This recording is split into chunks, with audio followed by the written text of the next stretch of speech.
પ્રસંગ છે. એક તો નવું વર્ષ અને નવા વર્ષમાં આપણે બધા મળ્યા છીએ, તો નવા વર્ષના બધાને જાજા જાજા રામ રામ. સાથે આ સ્ટેજ ઉપર ઉપસ્થિત રાજ્ય સરકારના માન્ય નવનિયુક્ત મંત્રી અને આ વિસ્તારના માન્ય ધારાસભ્ય શ્રી સ્વરૂપજીભાઈ ઠાકોર, આપણા જિલ્લાના લોકપ્રિય સાંસદ અને કોંગ્રેસ પાર્ટીના પ્રદેશના નેતા બેન શ્રી ગેનીબેન ઠાકોર, આપણા વર્ષોથી આપણા સમાજને જેમનું નેતૃત્વ મળ્યું છે, એ સંસદ સભ્ય તરીકે, એ ધારાસભ્ય તરીકે, પૂર્વ મંત્રી તરીકે એવા આપણા આદરણીય પરબતભાઈ પટેલ સાહેબ, સાથે યુવા આગેવાન અને ખૂબ સારી વાત જેમણે કરી અને શિક્ષણનું કામ પણ ગાંધીનગરમાં ખૂબ સરસ કરી રહ્યા છે એવા મારા નાના ભાઈ અમિતભાઈ ચૌધરી, સાથે જ હમણાં જ્ઞાનીબેને વાત કરી અને હસતા હસતા ઘણી બધી ચર્ચાઓ એમને શિવાભાઈને બેને થઈ એવા જૂના આગેવાન માન્ય શ્રી પૂર્વ ધારાસભ્ય શિવાભાઈ ભુરિયા. બધા આગેવાનોનું નામ લઈ લો તો ચાલે ને? બધાએ તમામ વડીલો આગેવાનો, બેંકના ચેરમેન શ્રી, સાથે સહકારી આગેવાનો, એપીએમસીના આગેવાનો, પંચાયતોનો આગેવાનો, આ તમામ સ્ટેજ ઉપર આમ જુઓ ને તો એકડાઠઠ ખૂબ સરસ મજાનો, આમ બધાને આટલા બધાને આગેવાનોને ભેગા કરવા બહુ મુશ્કેલ થાય એવા અહીંયા બેઠેલા આગેવાનો, અહીંયા બેઠેલા આગેવાનો, અહીંયા બેઠેલા અને સામે મારી સામે સ્ટેજ ઉપર બેસાડી શકાય એવા ખૂબ અનુભવી આગેવાનો બધા અહીંયા છો.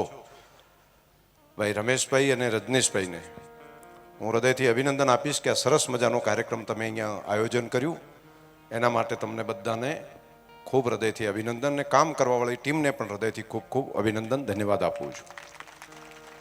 માન્ય રમેશભાઈએ ખૂબ સરસ હમણાં પ્રમુખ તરીકે વાત કરી અને શિક્ષણને કઈ દિશા ઉપર લઈ જવું પડે તેની પણ વાત કરી, આરોગ્યની પણ ખૂબ સારી વાત કરી. એક વિઝન સાથે એમણે સર્વાઇવલ કેન્સર માટેની વેક્સિનેશનની જે વાત કરી છે, આ એક ખૂબ સમજવા જેવું અને સમજણ સાથેનું કામ છે.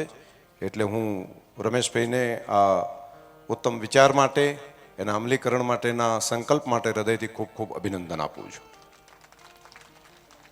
હું રજનીશભાઈને અહીંયા હમણાં મેં વાત કરીને મેં કીધું આપણા ભેમાભાઈ અને આપણા બા અને સાથે આપણા વડીલો, એમણે કેટલું સરસ કામ કર્યું હશે. મેં કીધું કે આપણા વડીલોની સાથે સાથે કોણ ટીમ હશે કે જે કામ આ સંસ્થાને ઊભી કરી હશે.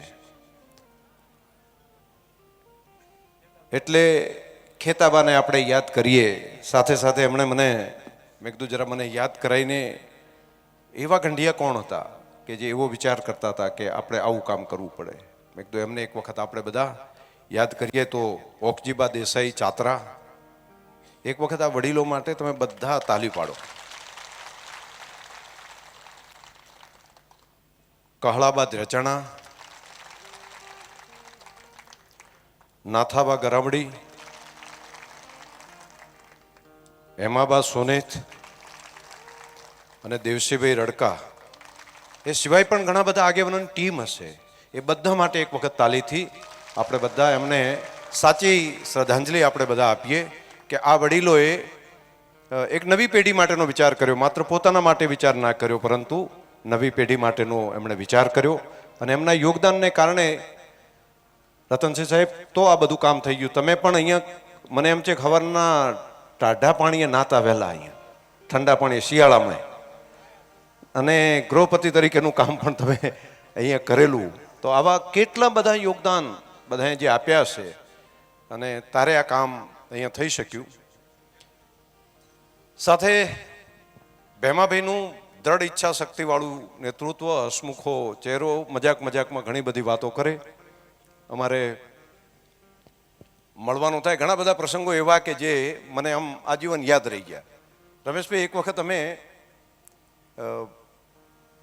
ઉચોહણ જવા માટે નીકળ્યા. ઉચોહણ મોનાબાન, ત્યાં આપણા બાબુલાલના બાપા અમતલાલ ને નીકળ્યા ગરાબડીથી, કટાવ થઈને સીધા નીકળવાનું. આમ ફરીને જાય બહુ પેલું થાય અને બે એની પાસે ઇન્ટર ગાડીઓ અને અમે નક્કી કર્યું કે અહીંથી હવે બીજો રસ્તો નથી. એટલે મોનાબાએ એમ કીધું કે તમે બીજે જવાની જગ્યાએ કે આ નેળિયું છે ને ક્ષેત્રમાં અહીંયાથી ના આવો. એટલે ઉનાળાનો સમય ને મેં કીધું કે ભાઈ મના પટેલે કીધું છે તો આપણે આ માર્ગેથી ને નીકળ્યા. અમે નીકળ્યા, થોડે હેડ્યા ને વચ્ચે ગાડીઓ બે ફસાઈ જઈ રેતમાં. એટલે અડધો કલાક તો ધક્કા માર્યા, પણ પછી તો રેત તો એવો હેંડ્યો જાય દેવશીભાઈ ભેગા રામજીભાઈ. અને પછી ડ્રાઈવર ને એ 5-7 જણા પણ નીકળે સી રીતે?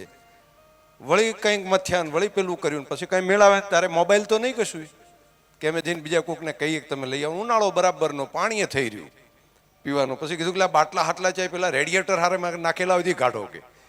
હવે એવું કરીને મહેનત કરતાં કરતાં ખેતરવાળા આવ્યા ને પછી કીધું કે ટ્રેક્ટર મળે, ટ્રેક્ટર મેલીને પછી તો ધક્કા મારીને અમે ઉંચોહણ પહોંચ્યા.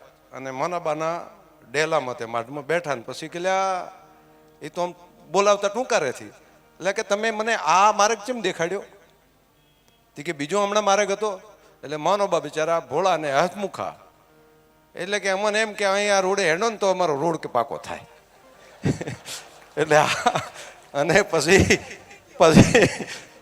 ત્યાં આગળ બેઠા, એટલે આ તારો બા કે મરી ગયો હતો તો તારો રોડ તો કે થતો હતો. આવું આખું બોલવા વાળા આગેવાનો. આ ઘટના મને યાદ છે. બીજી એક ઘટના મને એ યાદ છે કે આ ગેનીબેનનો પહેલો પરિચય, પહેલી ઓળખાણ મારે આ જગ્યા ઉપર થઈ હતી અને હજુ સુધી હેડ્યું જાય. તો અહીંયા ભેમાભાઈ સાહેબને અમારે બેને ક્યાંક જવાનું હતું, કોઈ કાર્યક્રમમાં. હા, લાખણી ભાઈનું કંઈકનું ઉદ્ઘાટન હતું ફર્નિચરનું, ત્યાંથી જવાનું ને હું ધારાસભ્ય થઈને આવ્યો ને મને કે આવો તો આપણે ભેગા જઈએ. અને ત્યાં ગેનીબેનને આ પહેલી વાર મને ઓળખાણ અહીંયા આગળ કરાવી. અને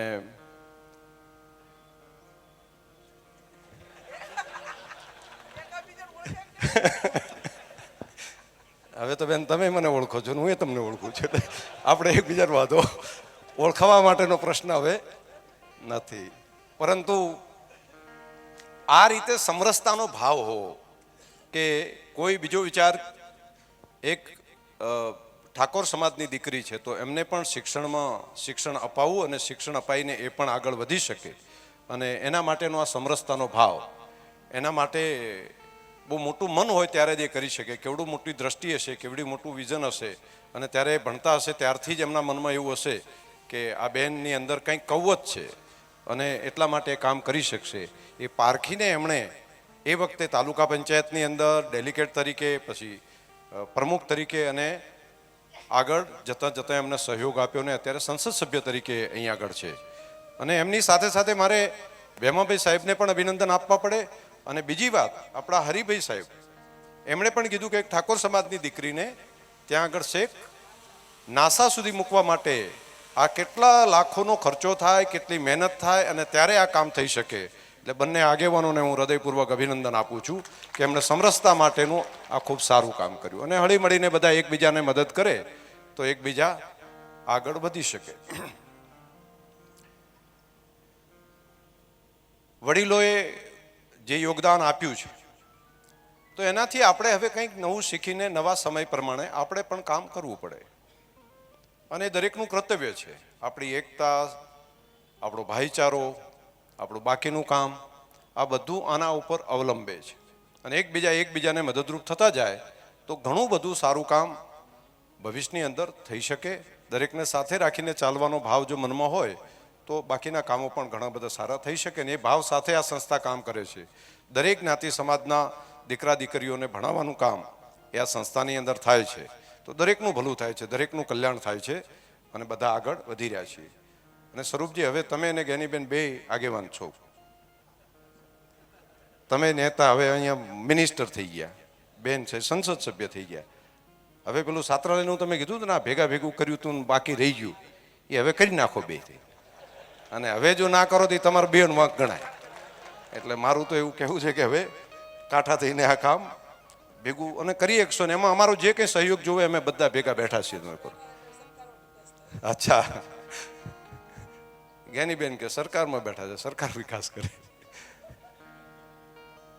પણ અમારી શુભકામનાઓ છે કે કામ કરો શિક્ષણના કામથી બધાનો બદલાવ આવશે, ખૂબ મોટો બદલાવ આવશે. પણ અહીંયા ઘણા બધા આગેવાનોએ ખૂબ સરસ વાતો કરી છે. એના માખણ સ્વરૂપ શું વાત આવી. આપણે એમપી સાહેબ પરબતભાઈ સાહેબે વાત કરી, એમના જીવનનો નિચોડ કીધો, કેવી પરિસ્થિતિ હતી ને કેવું થયું. માન્ય સ્વરૂપજીભાઈએ વાત કરી, બેન જ્ઞાનીબેને વાત કરી, બાકી પણ આગેવાનોએ કીધું છે, આપણા અમિતભાઈએ વાત કરી. 3-4 વાતો હું મૂકીને મારી વાત પૂરી કરીશ. એક, સમય પ્રમાણે આપણે બધા ભેગા બહુ થઈએ છીએ અને ભેગા થઈને માર્ગદર્શન કોનું લઈએ છીએ? તો કોઈ પણ મેળાવડો હોય તો અમે 5 નેતાઓ જે બોલીએ એ તમે મોટા ભાગે સાંભળો છો. હવે અમારા નેતાઓ સી રીતે બોલે છે તો કોકે ભાષણ કર્યું ને એમાંથી સાંભળ્યું ને અમે ભૂલીએ છીએ. અથવા તો કેટલાક લોકો વાંચન કરતા હશે, અભ્યાસ કરતા હશે, કોઈ સારા પુસ્તક વાંચતા હશે, કોઈ સારું ચિંતન કરતા હશે એના આધાર ઉપર. પરંતુ રાજનેતા કોઈ પણ વાત કરશે તો મોટા ભાગે કોઈને કોઈ વાતમાં રાજનીતિ આવશે. કેમ કે એમને તો ટકી રહેવું છે. અમારે તો ચૂંટણી લડવાની હોય એટલે અમારું કોઈ પણ એંગલ હશે એમાં પ્રજા કલ્યાણની સાથે સાથે આ એંગલ તો આવી જ જવાનો. તો મેળાવડા મોટા થયા પછી જરૂર છે નહીં છે. તો મોટા ભાગના લોકો એવું સમજે છે કે પ્રગતિનો આધાર રાજનીતિ છે. હું નથી માનતો. અને એક રાજનીતિમાં બેઠેલો માણસ આટલા બધા આગેવાનોની હાજરીમાં કહું છું કે પ્રજાને રાજકારણની જરૂર છે, બરાબર છે, પરંતુ રાજકારણ દ્વારા જ એની પ્રગતિ થશે એવી જો માન્યતા હોય તો એની ખોટી છે. એમાં કોઈ જ્ઞાતિ સમાજ, કોઈ પણ વ્યક્તિ માત્ર એવું વિચારે કે રાજનીતિ જ મારી પ્રગતિ કરશે તો એ બ્રહ્મ છે. સરકાર મદદ કરી શકે, સરકારના ટેકાથી આગળ વધી શકાય, પરંતુ જે આગળ વધતો હોય એને મદદ કરી શકે.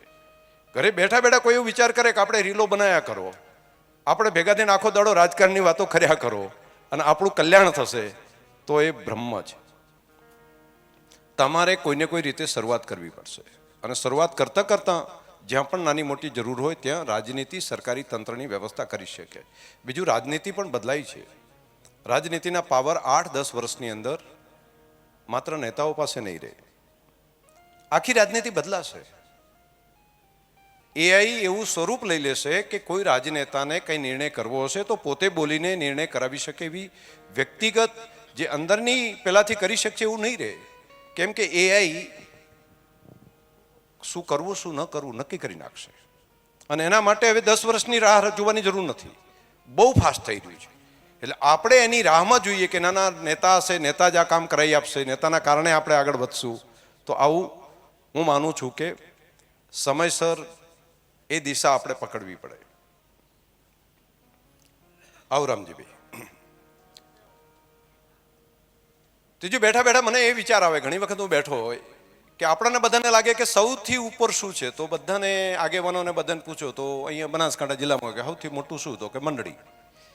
હકપણે મંડળી હોય તો થઈ જાય મોટા ભાગે. કોઈને પેલું ના મેળ પડતું હોય તો ઘરે મંડળીને ચેરમેન મંત્રી હોય તો, અને મોટા ભાગની જ્ઞાતિઓમાં એકલા કંઈ અહીંયા જ નહીં બધાને લગભગ મંડળી હોય તો એનું આમ મંડળીનો મંત્રી છે ને પેલું છે તો મેળ પડી જાય.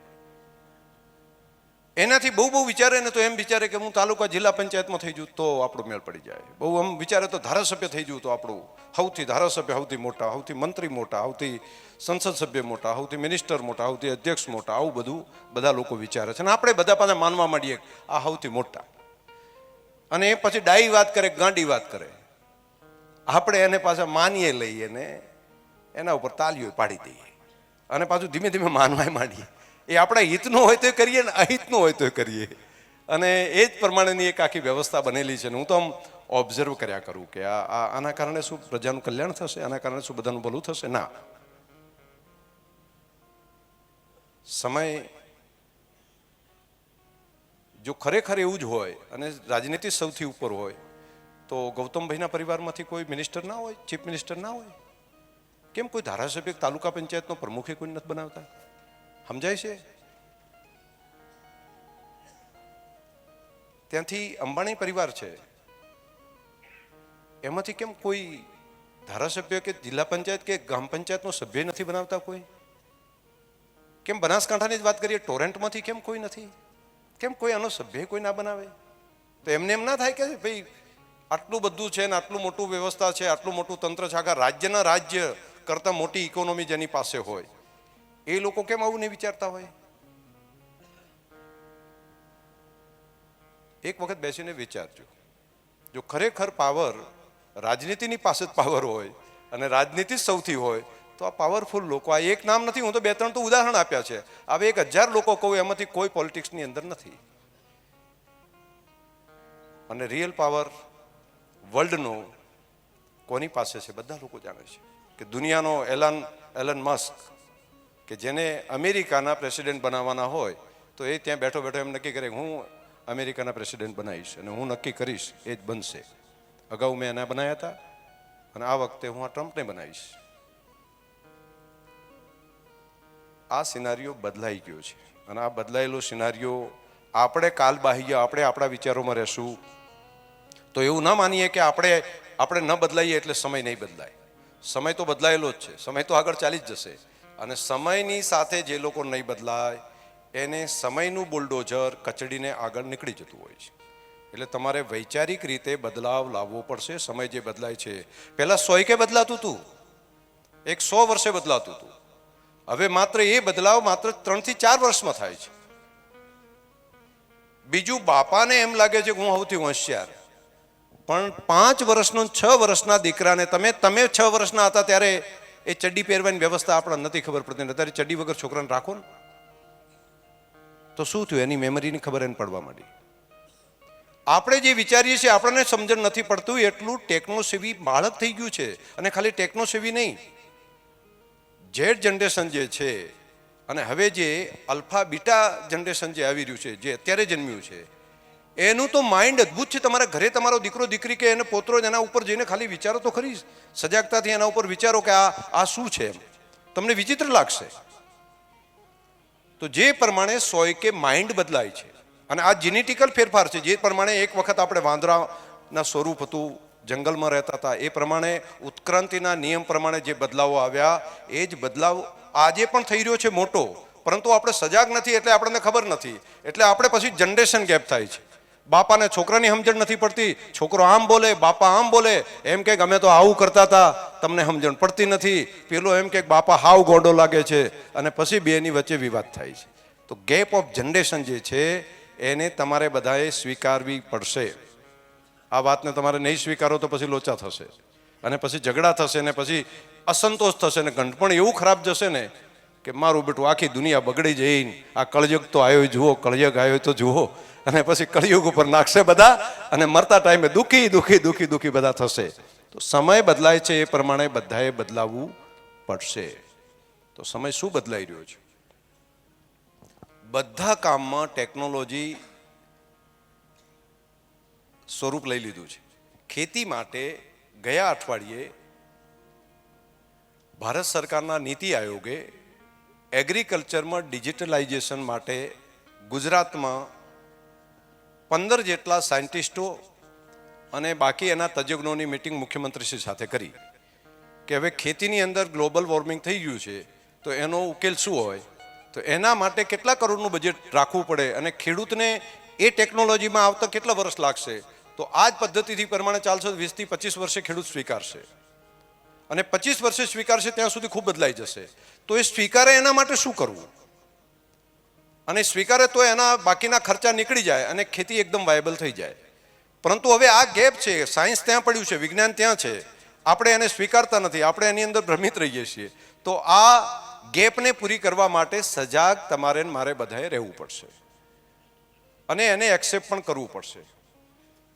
ત્રીજું કામ, આ મેળાવડે જેટલા થાય છે એમાં મારી હાથ જોડીને વિનંતી છે, જો કરો તો. મેં ગઈકાલે ખેંગારપુરા હતો ત્યારે મેં વાત કરી હતી, આજે પણ તમને બધાને કહું છું. આ મેળાવડામાં આપણે મેળવીને શું જઈએ છીએ? ગામો ગામ ગંગા થાળીઓ ત્યાં અમારે ત્યાં થાય છે. અહીંયા આગળ આપણે મહેમાન તેડું કરે છે, અહીંયા આગળ જેટલા દરેક આને ત્યાં આટલું થયું. દર મહિનાની અંદર 5-5, 7-7 મેળાવડા મહેમાન ગતિને આ બધું કરે છે. ને મોટા ભાગના અમારા સ્ટેજ ઉપર બેઠા એ થોડા ઘણા અહીંથી ને આ 1.5-2 જણા તો એ નહીં, અને બધી જગ્યાએ એટલો શીરો ખાયા ગામે ગામને આગ્રહ કરીને ખવડાવે ને પછી કે બચારાને એટેક આવ્યો. અને જે સારા આગેવાનો હોય મોટા ભાગના પછી એટેકમાં જતા રહે. એટલો શીરો ને બાકી તેલવાળું શાક ને હવે જે આવતો જતો હોય અને આ પૂરું કરીએ છીએ. હવે આપણે સજાગ છીએ આ બાબતમાં? અને એ જ લોકો બધા કાયમી ગાડી લઈને ફરિયાદ કરે, જ્યાં જાય અહીંયા આગળ 1000 ગાડીઓ ફરિયાદ કરે. શું શીખ્યું? તો શું કામ કરો છો? ખબર નથી. કેમ કરવા? એના કરવાથી શું એને ફાયદો છે? ના. તો આવવાવાળાને કંઈ ફાયદો છે? ના. તો ખવડાવવાથી શું થાય છે? તો ખવડાવીએ છીએ એવું કે જલ્દી પૂરો થઈ જાય. મોટા ભાગે ખવડાવવાની અંદર તેલ એવું, બાકી જંતુનાશક દવાવાળું શાકભાજી, બાકી ઘી જ્યાંથી મળ્યું ત્યાંથી, આ બધું ભેગું કરીને ખવડાવો અને એના કારણે જલ્દી પૂરા કરો. આવા મેળાવડા આપણે કરીએ છીએ. એનું આઉટપુટ શું કામ? શેના માટે? કોઈ જગ્યાએ કોઈ સભ્ય સમાજમાં આ વ્યવસ્થા નથી, આવું નથી કરતા. તો આપણને એમાંથી શું મળે છે? એના કારણે શું કોઈ ફાયદો થાય છે? કોઈને ફાયદો નથી. બસ શું કામ કરું? પેલા કરે છે ને એટલે મારે કરવું છે. મારે બેટે અહીંયા ભેગા કર્યા તો અહીંયા 500 જણા હતા. મારે ત્યાં તો કરું ને હાથે કરું. એના ત્યાં તો આ આગેવાન પરબતબા આવ્યા હતા ને તો આ વખતે તો 4 આગેવાન નેતા લાવું, અને 4 નેતા આવે ને તો આપણે ત્યાં પછી પાછું 3 દાડા સુધી ખાલી યાદ રહે, ચોથે દાડા બધાય ભૂલી જાય. નવું કોક કરે એટલે પછી એનું બધા કહેવા માંડે, વળી અઠવાડિયે બીજાનું કહેવા માંડે. અને કેટલામાં ઉઠી? 2 લાખમાં, 4 લાખમાં. દીકરાને ભણાવવાનું હોય ત્યારે એમ કે મારી પાસે ગરીબ છું, પૈસા નથી. દીકરીને ભણાવવાનું હોય તો એના માટે ખર્ચ કરવાનો હોય તો કોઈ જગ્યાએ ઇન્સ્ટિટ્યૂટમાં મૂકવું હોય તો એમ કે અમે ખેડૂતો બચારા ક્યાંથી કરીએ કીએ, અમારાથી ક્યાંથી થાય, અમે તો ગરીબ પ્રજા કહેવાઈએ. દીકરીને ભણાવવા માટે ઇન્સ્ટિટ્યૂટની અંદર ખર્ચો કરવા માટે હોય તો આપણે ગરીબ પ્રજા. અને આ મેળાવડા કરીને 2-4 લાખ રૂપિયાનું કશું કંઈ નહીં કરવાનું. સારો મંડપ બાંધવાનો એટલે 50-60 હજાર એમાં જાય. મંડપ વાળો માઇક વાળો લઈ જાય, બીજી બધી વ્યવસ્થાઓ કરવાની, એમ કરીને બાકી જે જમવાનું થઈ જાય એમ કરીને 2-2.5 લાખ 3 લાખ. અને જો એમાંય જો કહુંબાવાળા આવી ગયા અને 8-10 જણા જો હરખા કરીને બળ ઝકડીને આવી ગયા તો 1-1.25 લાખ બીજો. શું કર્યું? ખાધું પીધું લહેર કરી. અરે યાર, આ કેમ સજાગ નથી? કેમ ખબર પડતી નથી? શું કામ કરો છો? પેલા કરે છે એટલા માટે કરવું છું. બધા ગાડરિયા પ્રવાહની જેમ મથ્યા કરવાનું.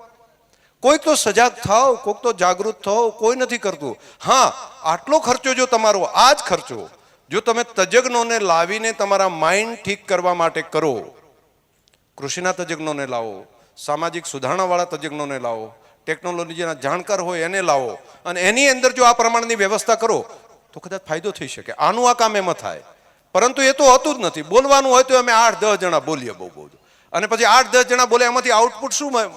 અહીંથી નીકળવાનું શું લઈને જવાનું? આમણે આમ કીધું ને આમણે આમ કીધું, આણે મારા બેટા આ સારું કીધું, આણે પેલું કીધું.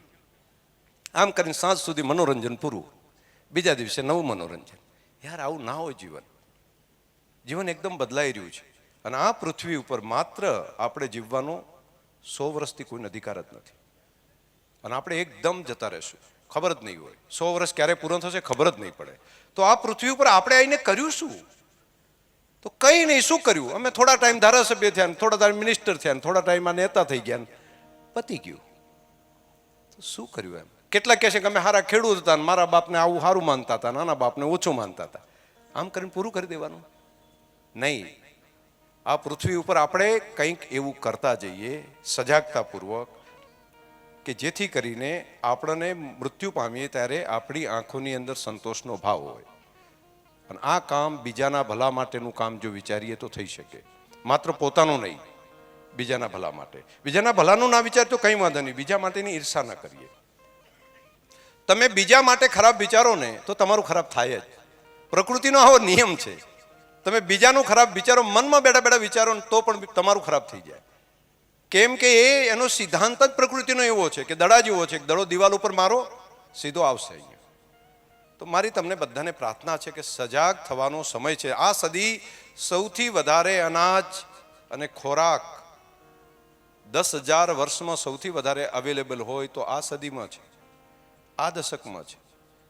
પૃથ્વી ઉપર ક્યારેય માનવતા પાસે આટલો મોટા પ્રમાણમાં ખોરાક અવેલેબલ નહોતો. તમે જરા ડેટા ઉપર જોજો, વિચાર કરજો. એમ જેની પાસે ખાવાનું નહોતું આપણી પાસે. આજથી કરીને 50 વર્ષ પહેલા સુધી અમેરિકા જેવા દેશની અંદરથી અનાજ લાવીને આપણું પેટ ભરવું પડે એવું થતું હતું.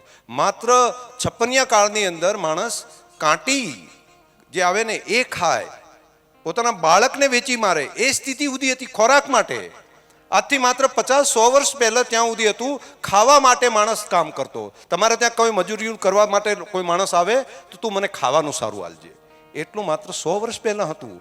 આટલું સુખ, આટલી સંપન્નતા આજે આવી છે, તો એ સંપન્નતા આવી ત્યારે માત્ર આપણે પેટ ભરવાનો જ વિચાર ન કરાય. તે વખતે આપણે માનવતા પૂરેપૂરી ખીલે એના માટે વિચાર કરવો પડે અને એના માટે સજાગતા રહેવી પડે. ટોળું કરે છે એટલે આપણે કર્યા જ જાવ, કેટલું ટોળું કરે છે એટલે કર્યા જ જાવ એવું નહીં. સજાગતાપૂર્વક, ધ્યાનપૂર્વક કયું કામ કરવા જેવું છે, કયું નથી કરવા જેવું, એ બધા વિચારો. અને એમાંના 3 કામ હું તમને સોંપું છું, જો કરી શકાય તો કરજો. એક, નવી પેઢીને જીવવા માટે મોટા પ્રમાણમાં વૃક્ષા વાવવાનું કામ કરો. જ્યાં પણ શેઢે ઝાડ હોય તે વૃક્ષ વાવવાનું કામ કરો. બીજું કામ, 100% દીકરા દીકરીને ક્વોલિટી એજ્યુકેશન અપાવો. માત્ર શિક્ષણ નથી કહેતો, ક્વોલિટી એજ્યુકેશન. અધકચરું અપાવશો તો વળી પાછા આપણા જીવન જેવું થશે. જેની આપણને સપનું પણ નથી જોઈ શકતા ત્યાં સુધી પહોંચાડવાની વ્યવસ્થા કરી શકાય. ક્વોલિટી એજ્યુકેશન માટે મહેનત કરો. અને ત્રીજું, બહુ મોડું થઈ ગયું છે વ્યસન છોડવાની અંદર. બીડી, ગુટખા, બાટલી, પોટલી, કહુંબો જે કંઈ છે ને તાત્કાલિક છોડી દેવું પડે, અભિયાન તરીકે છોડવું પડે. આમાંથી ઇમિડિયેટ જો બહાર નહીં નીકળીએ તો ઈશ્વર પણ આપણને બચાવી નહીં શકે. તો વળી પાછા આપણે કોઈના કોઈ મોટા શેઠિયાઓ હશે, કોઈના કોઈ બાકીના લોકો હશે અને એના આધાર ઉપર તમારે જીવવું પડશે. આખી દુનિયામાં શું ચાલી રહ્યું છે, હું તો હમણાં દુનિયા ફર્યો છું, કહું છું. એક અમેરિકાને એના દેશમાંથી મકાઈ ભારતની અંદર આપવી હોય, શું કરે છે ખબર છે? ચાઇના શું કરે છે? એક નાનકડું લેબની અંદર તૈયાર થયેલું એક જંતુ ભારત જેવા દેશમાં મૂકી દે. એક નાનકડું જંતુ એની લેબમાં તૈયાર થયેલું. એને લાગે કે મારો માલ વેચવો છે, શું કરવું? આખા દેશની બધી મકાઈ એક સાથે સાફ થઈ જાય. એની અંદર એવો કીડો આવી જાય, એ કીડો મલ્ટિપલ, એકમાંથી કરોડ, કરોડમાંથી 10 કરોડ, 10 કરોડમાં 100 કરોડ થઈને આખા દેશની અંદર સાફ કરી નાખે. એ લેબ ગ્રોન છે. એવું જ કપાસની અંદર પણ કરી શકે. તમને બધાને લાગે ને ખેતી ખેતી ખેતી તો શું? તો આપણે તો અહીંયા બેઠા બેઠા એક રમકડું છીએ અને દુનિયા એને કેટલાક લોકો એની અંદર બેઠા બેઠા રમાડે છે. આ ત્યાં ગયા પછીની વાત કરું છું. તો આપણા બાળકો પણ આ જ પ્રમાણે કર્યા કરે. અને છેલ્લે આપણે કહીએ ગ્લોબલ વોર્મિંગમાં દુનિયાની અંદર, હવાની અંદર અમુક પ્રકારનો પાવડર પહોંચી જાય એટલે કમોસમી વરસાદ પણ કરી શકે. અમુક પ્રકારની વ્યવસ્થા કરે એટલે વાદળ હોય તો વાદળને વરસાવવાનું કામ પણ તે કરી નાખે. એક નાનકડો વાયરસ ચાઇનાની કોઈ લેબમાં તૈયાર થયો હોય, એ એક વાયરસ એક લેબની એક નાનકડી શીશીમાંથી એને મલ્ટિપલ કરીને આખી દુનિયાને બંધ કરવાનું કરી શકે. આવડા બધાની વચ્ચે આપણે એક નાનકડી વ્યક્તિ છીએ. આવડા બધા ષડયંત્રોની વચ્ચે સજાગતાપૂર્વક જો આપણે ન રહીએ, હવેના પડકારો અલગ છે. હવે તલવારોથી યુદ્ધ નહીં થાય. તલવારોનો સમય પૂરો થઈ ગયો, બંદૂકોનો સમય પૂરો થઈ ગયો. એક ડ્રોનથી ઉપર જઈને નક્કી કરેલા ટાર્ગેટ ઉપર ગન લઈને જાય. ગનની અંદર શું હોય? ખાલી સેન્સર હશે. હાર્ટની સામે રાખી અને ટપ કરી દે, એટેક આવીને મરી ગયો. ના કાણવું પડે, કશું ના થાય. આવા વેપન્સ આવી ગયા છે. તો આ બધામાં આપણે દુનિયાની અંદર માણસ ફરી વધારે જીવી શકે, દાંત જતા રહ્યા નવા દાંત ઉગાડી શકાય, ટેકનોલોજી આવી જાય છે. હાર્ટ, લીવર ટ્રાન્સપ્લાન્ટ કરી શકાય, માણસ 100 વર્ષ કમ્પ્લીટ જીવી શકે એવી વ્યવસ્થા થઈ ગઈ છે. તો આપણે આ વિચાર કરીએ છીએ કંઈ? આપણને લાગે છે કંઈક કમસે કમ એક કદમ તો એ દિશામાં આપણે આગળ વધીએ. આપણે ન કરીએ તો આપણા છોકરાને તો આગળ વધારીએ. જેટલા જાય એટલા આમ હજ્જડના હજ્જડ હેડતા હોય, આમ કેવા આમ ટાઈટ થઈ અને એમ કે આમ મારો આ બેટાનો આનો તો વટશે એમ. અને એમ કે હા પાછા તો આપણે તો આવા જ હોય ને, એમ ભાઈડા તો આમ ગમે એને કહી દે અને એમાં પાછું ગૌરવ અનુભવે. શું? ભાઈડા તો ગમે એને કહી દે ને એમાં ગૌરવ અનુભવે. નહીં યાર, જાપાન જેવા દેશે અમેરિકાની સામે એણે ગમે એને કહી દે એવું નક્કી કર્યું. અમેરિકાએ બોમ્બાર્ડિંગ કરીને આખું જાપાન ખતમ કરી નાખ્યું. પછી બાકીને કીધું શું કર્યું? એ જાપાન ખરાબ છે, જાપાને આપણને મારી નાખે એમ કરીને ટીકા કરતા હતા. જાપાન તો નાલ, અરે અમેરિકા તો આવું બીજું ત્રીજું. જાપાનના નિષ્ણાત લોકોએ ભેગા થઈને નક્કી કર્યું કે વાંક એનો નથી, વાંક આપણો છે. આપણું અક્કડપણું એવડું હતું ને કે અમેરિકાએ આપણા ઉપર બોમ્બાર્ડિંગ કરવું પડ્યું. અને એ અક્કડપણાનું કારણ શું? તો આપણા સંસ્કારો. આપણે સંસ્કારો એવા આપ્યા કે ભાઈડા તો કોઈનું ના હાકે, જાપાન કોઈનું ના હાકે. આને ધડમૂળથી બદલવા માટે આપણી નિશાળોની અંદર પહેલા ધોરણથી બાલ મંદિરથી એ શિક્ષણ આપો કે બાળકને સોફ્ટનેસ શીખવાડો. એટલે એક એક બાળકને નમતો શીખવાડે. જેવું પહેલું, સૌથી પહેલું એને શું કરવાનું? હસતા શીખવાડે, નમતો શીખવાડે.